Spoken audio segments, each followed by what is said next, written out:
सुप्रभात भैया बहनों, आज हम पढ़ेंगे कबीर। और कबीर को पढ़ने से पहले मैं थोड़ी सी जानकारी आप लोगों को दे दूं कि हमारी एकादश की जो कक्षा है उसमें सीबीएसई के द्वारा इस वर्ष के लिए कुछ चैप्टर को हटा दिए गए हैं और जिसकी जानकारी मैंने आपके व्हाट्सएप ग्रुप में भेज दी है। आप उसको एक बार सरसरी निगाह से देख लेंगे और जो शेष चैप्टर है उसे अब हम एक एक करके नियमतः क्रमबद्ध जो है वो क्या करते चले जाएंगे, पढ़ते चले जाएंगे।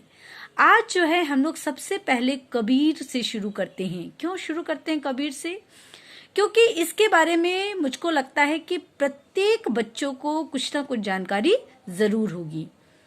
कबीर जी जो थे वो एक ऐसे शख्स थे जो हिंदी साहित्य के इतिहास में जिनका नाम स्वर्ण अक्षरों में लिखा गया है। कबीर जी का जन्म 1398 ईस्वी में वाराणसी के पास काशी में हुआ था।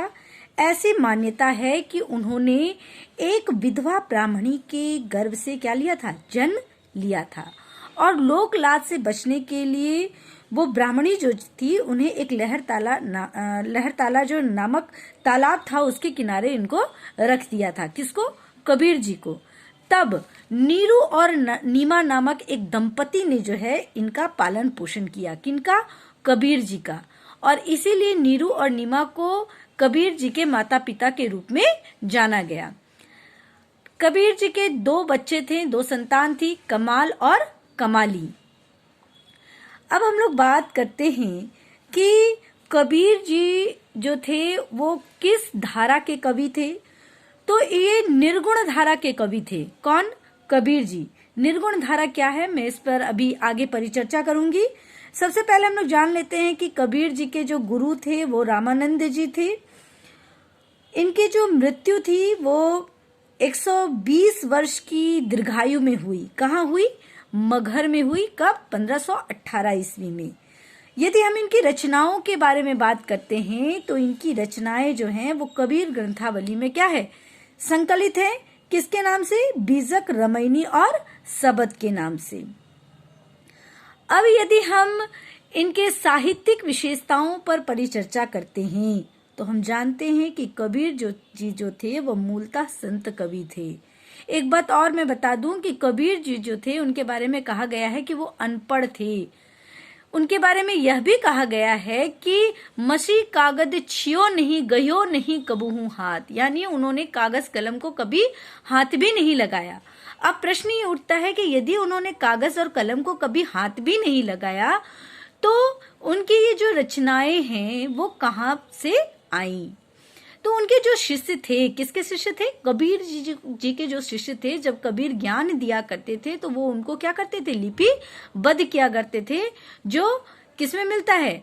कबीर ग्रंथावली में मिलता है।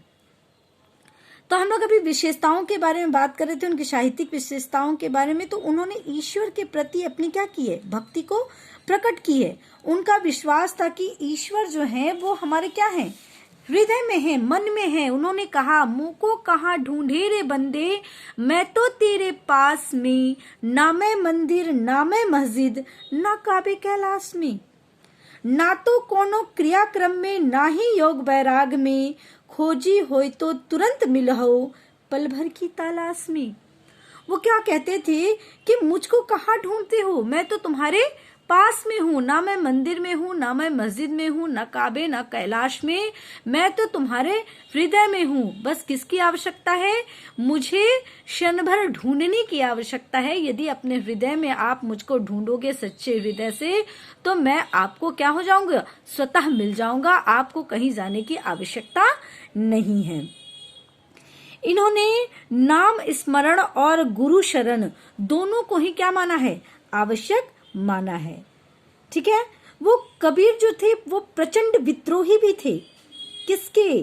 पाखंड के, धूर्त विचारों के, भेषधारियों के, है ना। वो क्या थे? बिल्कुल विद्रोही थे। उन्होंने मूर्ति पूजा, तिलक, माला, छापा आदि बाहरी जितने भी बाह्य आडंबर थे उनका इन्होंने क्या किया है, डटकर विरोध किया है। इसलिए हजारी प्रसाद द्विवेदी जी ने इन्हें वाणी का डिक्टेटर भी कहा है। वो जो भी कहा करते थे बिल्कुल साफ और दो टुक शब्दों में क्या करते थे, कहा करते थे। कौन? कबीर जी।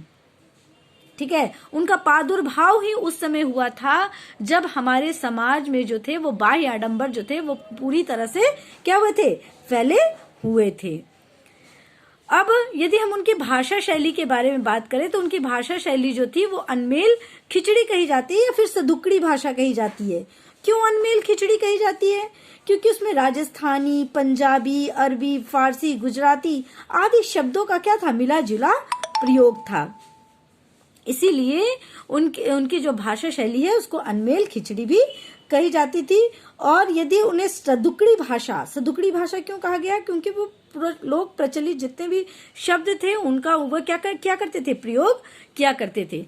अब हम लोग जानते हैं कि हमारे हिंदी साहित्य के इतिहास में, हमारा हिंदी साहित्य का जो इतिहास था वो हिंदी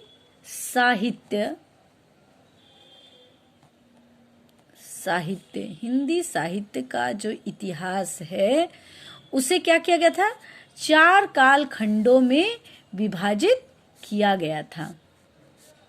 ठीक है, कौन कौन सा? आदिकाल, भक्तिकाल, रीतिकाल और आधुनिक काल। आदिकाल क्या माना जाता है? 1050 से 1375 ईस्वी को क्या माना जाता है? आदिकाल। भक्तिकाल किसको माना जाता है? 1375 ईस्वी से 1700 तक ईस्वी तक का जो काल है वो भक्ति काल माना जाता है। रीतिकाल कब माना जाता है? 1700 ईस्वी से 1900 ईस्वी तक का जो काल है वो रीतिकाल माना जाता है। और आधुनिक काल 1900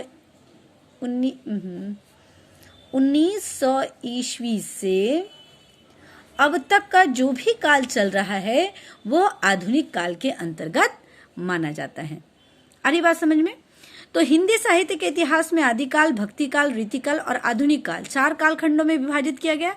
अभी जो हम कबीर के बारे में पढ़ रहे हैं वो उनका प्रादुर्भाव कब हुआ था? इसी भक्ति काल में 1375 ईस्वी से 17 ईस्वी तक का जो काल है, इसी समय कबीर जी जो थे वो आए थे। और इसी भक्ति काल को क्या किया गया? फिर 2 कालखंडों में बांटा गया, सगुण और निर्गुण। ठीक है, किसमें? सगुण धारा और निर्गुण धारा में। अब ये सगुण और निर्गुण क्या है? तो सगुण जब हम ईश्वर को क्या करते हैं, साक्षात रूप में, आकार के रूप में जब हम उसकी आराधना करते हैं, पूजा करते हैं, उसके आराध्य करते हैं, तब वह सगुण धारा कहलाता है। और निर्गुण धारा क्या है? निराकार, जब जिसका कोई आकार ना हो, जब हम बिना आकार के रूप में उस पर ब्रह्म के प्रति अपनी आस्था प्रकट करते हैं तो वह निर्गुण धारा कहलाता है। और इसी निर्गुण धारा के कवि थे कौन? कबीर जी, जिसके बारे में हम आज क्या करने वाले हैं, पढ़ने वाले हैं। अब कबीर का जो पहला पद है उसे मैं अगले वीडियो में उसकी परिचर्चा करूंगी। अब तक हमने देखा कि कबीर जी जो थे उनका जन्म कब हुआ, उनके माता पिता यानी संपूर्ण जीवन परिचय से हम परिचित हुए। अब हम आगे उनके एक एक पद का गहन अध्ययन करते हुए आगे की ओर बढ़ेंगे। आज के लिए इतना ही, धन्यवाद।